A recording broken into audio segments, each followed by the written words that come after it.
Hello everyone. So do it all here. Let me show you what I've got, and then I'll turn it off and tell you about what I'm doing.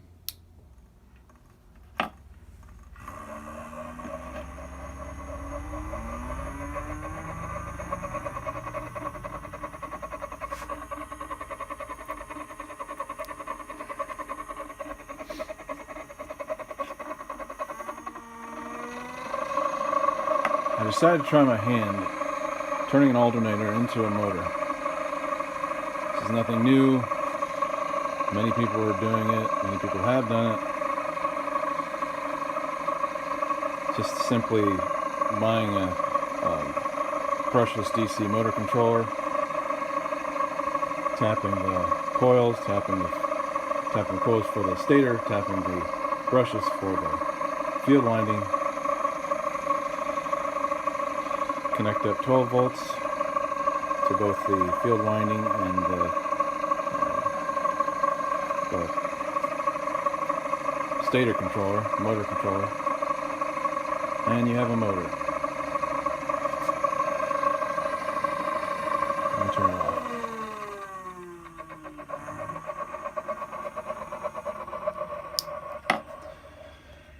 Okay. Some interesting things I discovered when I did this. I decided I wanted to try to keep the regular alternator charging function and just simply tap the locations to run it as a motor.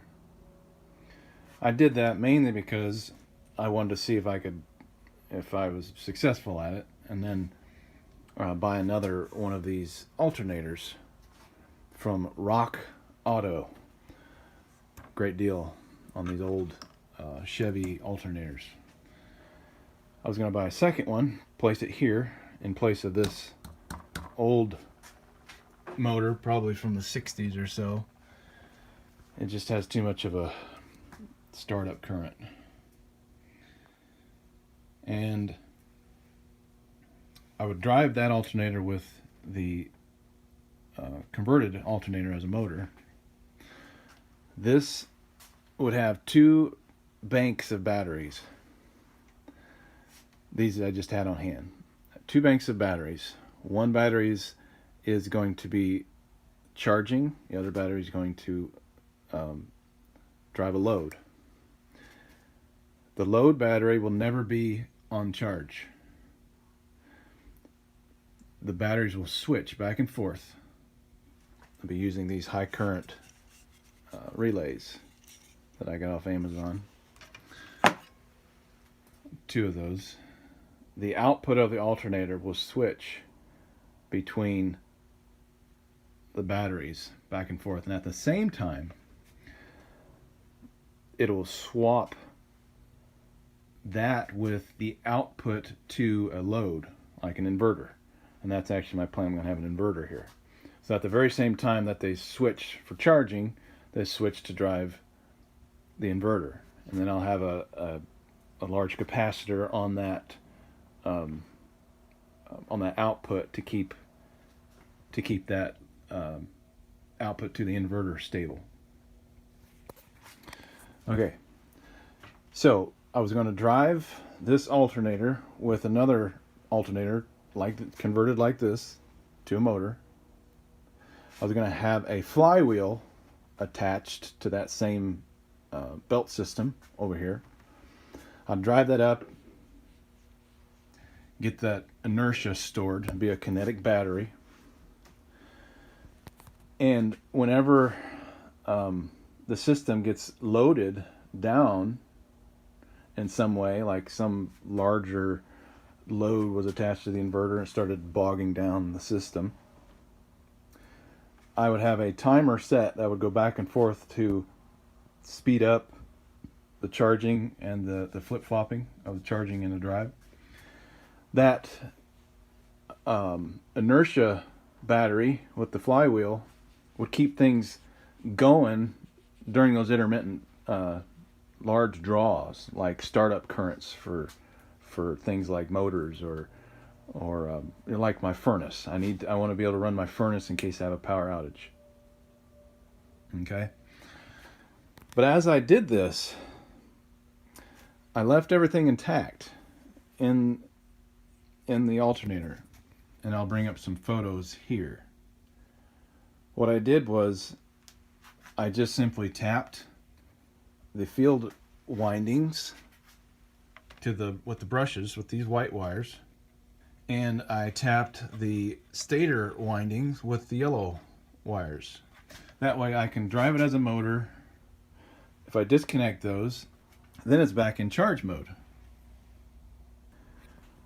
What I have observed in these type of arrangements, where you isolate the charging battery bank from the driving or loaded battery bank,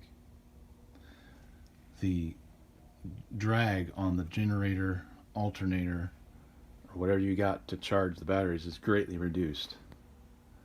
I mean, you all know this. But keeping those separate, flipping back and forth, that when you have inductive relays in the mix, switching off and on, that quite often there are some voltage spikes of back EMF that go back into the batteries. We'll see what comes of this. We'll see if I can observe any of that going on. I don't have any sophisticated equipment. Basically all I've got is to see if the battery starts going, if the charge on the batteries goes up. But you do get, quite often in this type of arrangement, you do get an over unity effect. And that's what I'm after right now. So, what I found was that under certain speeds, when the motor's running, the voltage on the battery would go up very slowly. Now, the speed, I'm only assuming, determines perhaps a resonant frequency going to the stator windings, maybe correlating to the length of the cables I have here. Those of you watching this, I mean, you're aware of things John Bedini has done in the past.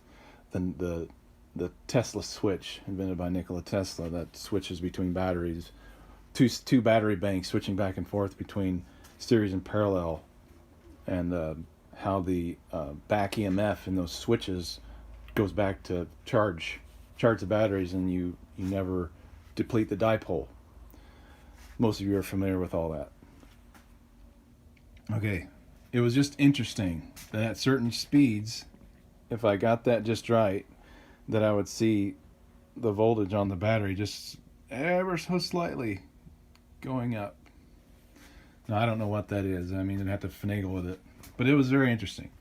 Right now, what I'm thinking of is, instead of a secondary alternator motor, that I will instead connect another set of relays to the driving mechanism as a motor, between that and the charging mechanism.